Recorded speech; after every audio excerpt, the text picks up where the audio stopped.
Si le matin, au réveil, vous ne vous reconnaissez plus dans le miroir, ce qui va suivre est pour vous. Il ne s'agit pas de l'image que vous voyez, mais du sentiment que vous éprouvez. Ce n'est pas simplement une question de corps, c'est une question d'identité. Je ne vais pas vous parler de pilules, ni d'injections. Je vais vous révéler une technique que vous possédez déjà, qui ne demande que 5 minutes par jour et le pouvoir de vos propres mains. Cette méthode n'est pas un miracle. C'est de la biologie appliquée, une conversation que vous allez réapprendre à avoir avec vous-même. Une conversation qui peut changer la façon dont vous vous réveillerez demain. Si vous êtes prêt à reprendre le contrôle et à recevoir des informations qui peuvent réellement transformer votre bien-être, alors abonnez-vous et activez la cloche. Vous ne manquerez ainsi aucune de nos prochaines analyses conçues spécifiquement pour vous. Le premier mensonge que nous devons démanteler ensemble est le plus insidieux. On nous dit que les pannes, la baisse de désir, cette sensation de déclin sont des conséquences inévitables de l'âge. C'est faux. L'âge n'est pas le coupable. La véritable cause, c'est une déconnexion progressive entre votre esprit et votre corps. Imaginez une ligne téléphonique entre votre cerveau et votre bassin. Pendant des années, la communication était claire, instantanée. Puis, lentement, le signal s'est affaibli, des interférences sont apparues, jusqu'à ce que le silence s'installe. Votre corps n'est pas en panne. Il essaie désespérément de vous envoyer un message, mais la ligne est coupée. Ce silence n'est pas une fatalité, c'est un retour d'information. Le symptôme que vous ressentez n'est pas la maladie, c'est l'alarme qui retentit. Et nous sommes ici pour comprendre ce qu'elle nous dit. Pourquoi cette ligne se coupe-t-elle? La réponse se trouve dans des décennies de conditionnement social. En tant qu'hommes, on nous a appris très tôt à ignorer notre corps. Nous devions performer, endurer, ne jamais montrer de faiblesse. Nous avons traité notre corps comme une machine de production, un outil au service de nos ambitions, de notre travail, de notre famille. Nous avons appris à ignorer la fatigue, à surmonter la douleur, à repousser nos limites. Mais un corps constamment ignoré finit par se taire. Une étude remarquable sur la psychologie masculine a montré que la honte est l'une des émotions les plus puissantes et les plus silencieuses qui gouvernent nos vies. La honte de ne pas être à la hauteur, la honte de décevoir, la honte d'être perçu comme faible. Et nulle part cette honte n'est plus présente que dans la sphère intime. Au lieu de voir une difficulté physique comme un problème de santé à adresser, nous l'interprétons comme un échec personnel, une perte de notre identité masculine. Alors nous n'en parlons pas. Nous nous isolons. Nous nous coupons non seulement des autres, mais aussi de la partie de notre corps qui nous semble nous avoir trahis. Sur des forums de santé très réputés, des centaines d'hommes de votre âge partagent la même histoire sous le couvert de l'anonymat. L'un d'eux, 68 ans, a écrit une phrase qui m'a profondément marqué. « Docteur, ce n'est pas que mon corps ne fonctionne plus, c'est que j'ai l'impression qu'il ne m'appartient plus, comme si un étranger vivait en moi. » Cette phrase est la clé. Le problème n'est pas une pièce cassée. Le problème est un sentiment de dépossession. Vous avez été dépossédé de votre propre corps par des années de pression, de stress et d'autonégligence. Alors, oubliez l'idée que votre corps est vieux et usé. Pensez-y plutôt comme un jardin que vous avez cessé d'irriguer. Le sol est sec, les plantes sont affaiblies, mais les racines sont toujours là, vivantes, attendant simplement l'eau. Et cette eau, c'est votre attention, votre présence, votre soin. L'âge n'est pas une condamnation à perpétuité. C'est simplement une indication qu'il est temps de changer la manière dont vous interagissez avec vous-même. La déconnexion est le problème. La reconnexion est la solution. Et cela commence maintenant. Maintenant que nous avons écarté l'âge comme faux coupable, allons voir les vrais responsables. Il ne s'agit pas d'un ennemi unique et mystérieux, mais d'un trio de complices qui opèrent discrètement à l'intérieur de votre corps depuis des années. Je vais vous les présenter un par un, de manière simple et directe, parce que comprendre l'adversaire est la première étape pour le vaincre. Le premier membre de ce trio, et sans doute le plus important, est ce qu'on appelle le plancher pelvien. Imaginez-le comme un hamac de muscles tendus au fond de votre bassin. Ce hamac soutient votre vessie, votre prostate et vos intestins. Mais il joue aussi un rôle crucial pour l'érection. Les artères qui irriguent votre pénis en sang doivent passer à travers ces muscles. Pendant des décennies, le stress, la position assise prolongée, même le fait de retenir sa respiration ont fait que ce hamac musculaire s'est tendu. Jour après jour, il s'est transformé en une plaque rigide et contractée. C'est ce que les physiothérapeutes spécialisés, comme ceux que nous consultons pour nos recherches, appellent un plancher pelvien hypertonique. Un muscle constamment tendu ne se contente pas d'être raide. Il étrangle littéralement les vaisseaux sanguins qui le traversent. Le flux sanguin est le carburant de l'érection.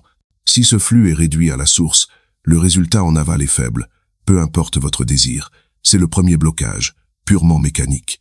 Le deuxième coupable est le nerf pudendal.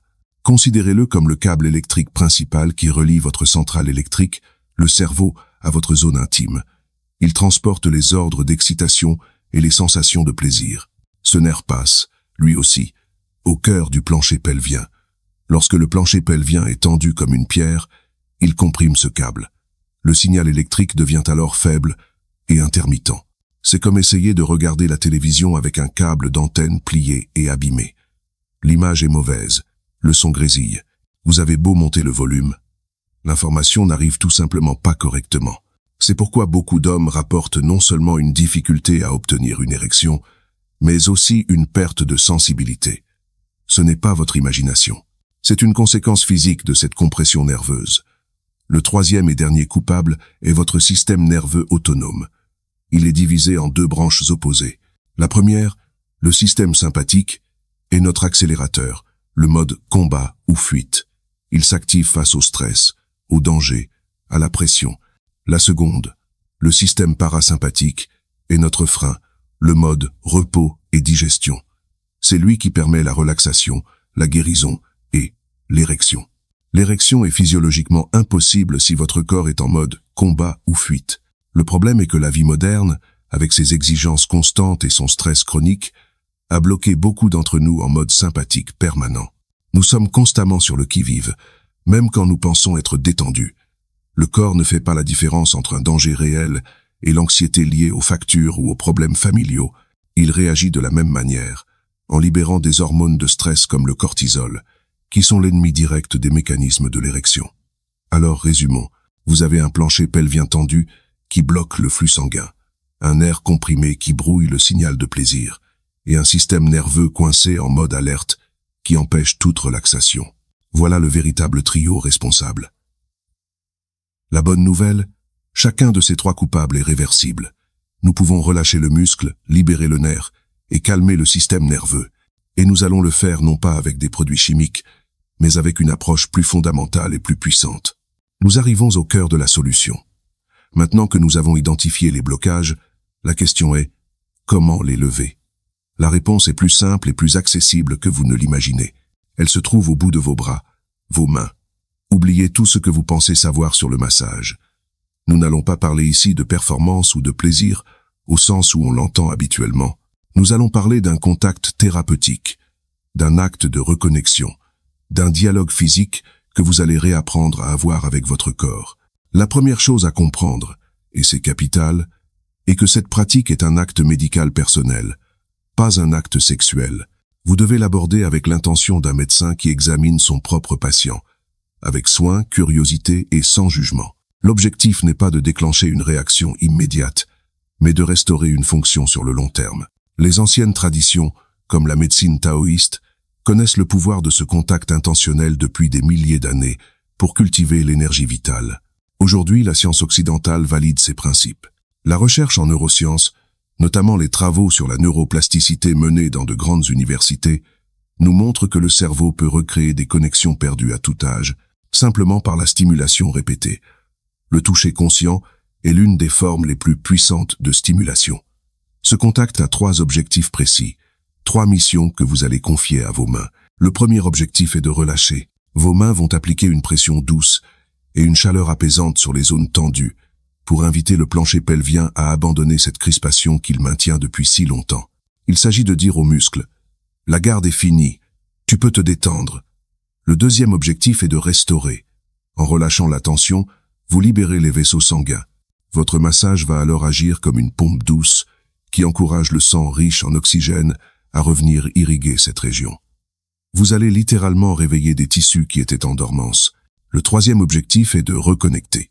Chaque contact, chaque mouvement lent et intentionnel envoie un signal clair le long du nerf pudendal jusqu'à votre cerveau. Vous êtes en train de réparer le câble endommagé. Répétition après répétition, vous renforcez cette connexion nerveuse. Votre cerveau réapprend le chemin, il se souvient comment interpréter ces sensations non pas avec anxiété, mais avec une familiarité retrouvée. Vous n'êtes pas en train d'essayer de forcer une érection. Vous êtes en train de recréer les conditions biologiques qui la rendent possible. C'est une différence fondamentale. C'est passer d'une logique de force à une logique de permission. Vous donnez à votre corps la permission de fonctionner à nouveau comme il est conçu pour le faire. Pour cela, vous n'avez pas besoin d'être un expert en anatomie ou un masseur professionnel. Vous avez juste besoin d'être présent. 5 minutes de présence attentive, concentrée, chaque jour, auront plus d'impact que des heures passées à vous inquiéter.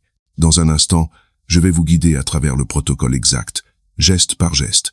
Préparez-vous à devenir votre propre thérapeute. Passons à la pratique. Ce protocole est simple, direct et sûr. Suivez-le précisément, sans chercher à en faire plus ou à aller plus vite. La régularité est plus importante que l'intensité. D'abord, la préparation. C'est une étape non négociable. Trouvez un endroit calme où vous ne serez pas dérangé pendant 5 minutes. Cela peut être votre chambre avant de dormir, ou votre salle de bain après la douche. Assis ou allongé, l'important est que votre corps soit détendu. Fermez les yeux. Placez une main sur votre cœur et l'autre sur le bas de votre ventre. Prenez 3 respirations lentes et profondes. Inspirez par le nez en comptant jusqu'à 4. Sentez votre ventre se soulever. Expirez lentement par la bouche en comptant jusqu'à 6. Sentez votre corps s'alourdir. Ces 3 respirations ne sont pas un détail. Elles sont le signal qui fait passer votre système nerveux du mode alerte au mode relaxation. Vous venez d'ouvrir la porte à la guérison. Maintenant, la première technique, que j'appelle le glissement annulaire. Son but est de relancer la circulation sanguine de manière douce. Utilisez une petite quantité d'huile naturelle, comme l'huile de coco ou d'amande, pour éviter toute friction. Avec le pouce et l'index de votre main, formez un anneau lâche autour de la base de votre pénis, lui-même au repos. Maintenant, très lentement, faites glisser cet anneau le long du corps du pénis en direction du gland. N'appliquez quasiment aucune pression. Le mouvement doit être fluide, caressant. Une fois arrivé au bout, relâchez et recommencez depuis la base. Faites cela pendant environ 2 minutes. Votre unique objectif est de sentir la chaleur de vos mains et d'accompagner le mouvement de votre respiration. Ne pensez à rien d'autre. Vous êtes en train de dire physiquement à cette zone « Je m'occupe de toi ». Le sang peut à nouveau circuler librement ici. Passons à la deuxième technique, l'impulsion périnéale. Son but est de stimuler directement le nerf pudendal et de relâcher le centre du plancher pelvien. Le périnée est la petite zone de peau située entre vos testicules et votre anus. C'est un carrefour nerveux d'une importance capitale. Avec la pulpe de 2 doigts, votre index et votre majeur, appliquez des pressions très légères sur cette zone. Vous pouvez faire de petits cercles lents ou bien tapoter doucement, comme si vous jouiez une note de piano très délicate. Faites cela pendant 2 minutes également. Pendant que vous le faites, continuez de respirer profondément et concentrez toute votre attention sur les sensations sous vos doigts. Au début, vous ne sentirez peu, être rien de particulier, et c'est normal. Vous êtes en train de frapper à la porte d'une pièce qui a été fermée à clé pendant des années. Soyez patient. Avec le temps, vous sentirez cette zone se détendre, devenir plus vivante. Voilà, le protocole est terminé. 5 minutes, un acte simple. Pour conclure votre session, replacez vos mains sur votre ventre, prenez une dernière respiration profonde et remerciez-vous d'avoir pris ce temps. L'objectif de cette première session n'est pas d'avoir un résultat spectaculaire. L'objectif est d'avoir commencé. Vous avez initié un nouveau dialogue. Demain, vous continuerez cette conversation. Et votre corps, croyez-moi, a une excellente mémoire. Il écoute. Qu'allez-vous ressentir pendant cette première semaine ? Il est important de gérer vos attentes pour rester motivé. Le corps ne fonctionne pas comme un interrupteur, mais plutôt comme un sol que l'on réhydrate. Le changement est progressif. Les 2 premiers jours, le changement le plus notable sera probablement émotionnel. Vous ressentirez peu, être un sentiment de fierté, le calme d'avoir enfin agi sur un problème qui vous pesait. Physiquement, une sensation de chaleur ou un léger fourmillement dans la zone pelvienne est un premier signe très positif. C'est le signal que la circulation sanguine commence à s'améliorer. Ne cherchez pas un résultat, cherchez un signal. Le premier signal est que votre corps vous répond. Entre le 3e et le 5e jour, les effets sur votre système nerveux deviennent plus clairs. Beaucoup d'hommes rapportent un sommeil de meilleure qualité, moins d'anxiété pendant la journée. C'est la preuve que vous réussissez à quitter le mode alerte chronique pour entrer plus souvent en mode relaxation. C'est une étape fondamentale. C'est à ce moment que certains hommes peuvent observer des érections matinales plus franches, signe que les mécanismes physiologiques se remettent en place pendant les phases de repos profond. Vers le 6e ou 7e jour, et au-delà, les résultats physiques deviennent généralement plus constants. La confiance s'installe. Pas une confiance arrogante, mais la confiance tranquille de celui qui connaît son corps et sait comment en prendre soin. L'intimité avec votre partenaire peut changer. Elle n'est plus basée sur l'anxiété de la performance, mais sur une présence partagée, une connexion renouvelée. J'aimerais vous parler d'un de mes patients, que nous appellerons Franck. À 71 ans, il était venu me voir avec ce regard éteint que je connais trop bien. Après une semaine de pratique assidue, il est revenu me voir. Ce n'est pas tant l'amélioration de ses érections qui l'a bouleversé. Il m'a dit cette phrase exacte: « Docteur, ce n'est pas mon corps qui s'est réveillé, c'est moi qui me suis réveillé dans mon corps. » Il avait compris. Le but ultime n'était pas la mécanique, c'était la reconquête de son intégrité, de son sentiment d'être pleinement vivant et entier. Alors que retenir de tout ceci? Le problème n'est pas l'âge, c'est la déconnexion. La cause n'est pas une fatalité, c'est un trio de blocages réversibles.